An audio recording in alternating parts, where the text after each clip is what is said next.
Let's take a moment to walk through leash drills. The goal here is to increase connection and awareness between you and your dog outside. For right now, we're setting aside the treat pouch and just putting some rules on how your dog should engage during this part of the walk or training session. Our target behavior looks like the dog walking calmly beside, behind, or just in front of you. Quite honestly, I don't care nearly as much about where their body is in comparison to where their mind is. This is what we're really paying attention to. I want to see the dog connecting with you. This doesn't mean uninterrupted eye contact. It just means if you stop, the dog stops. Or if you quietly ask the dog for attention, it can readily offer it to you. One of the most important things you can do during this exercise is being mindful of how you present yourself to your dog. You are the leader of this part of the walk, so walk like it. You are calm, confident, and relaxed, head up, shoulders back, and walking with purpose. I often get asked how to hold the leash. My answer is, I really don't care how you hold it as long as you feel in control of the dog when you change direction.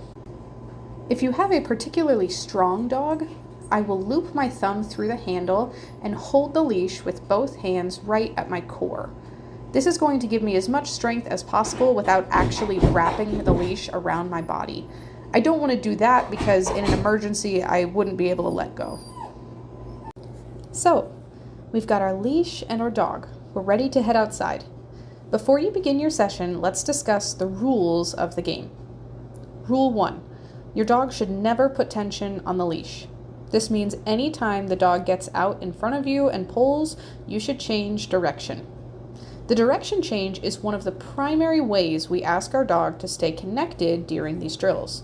The more sporadic your movement is, the more relevant it is that your dog should really be keeping an eye on you. They don't know where you're going.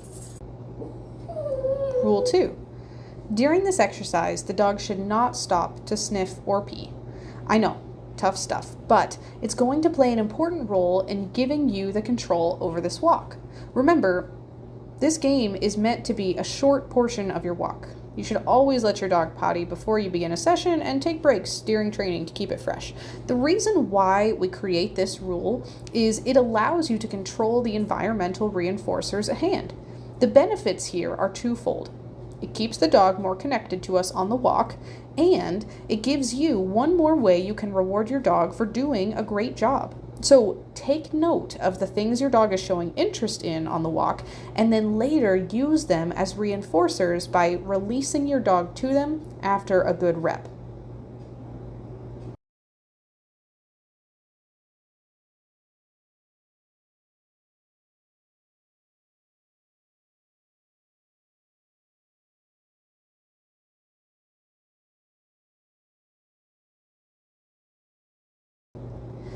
Once you've got the hang of this part of the game, we can start to add challenges. This could mean working in more distracting environments or adding more temptations, but it could also mean making the game a little more fun by challenging your dog to stick with you when you pick up the pace or change direction faster. The more into the game you are, the more your dog will match you. This, along with rewarding the dog with connection, are two ways that I love to continue developing the value of the handler along the walk.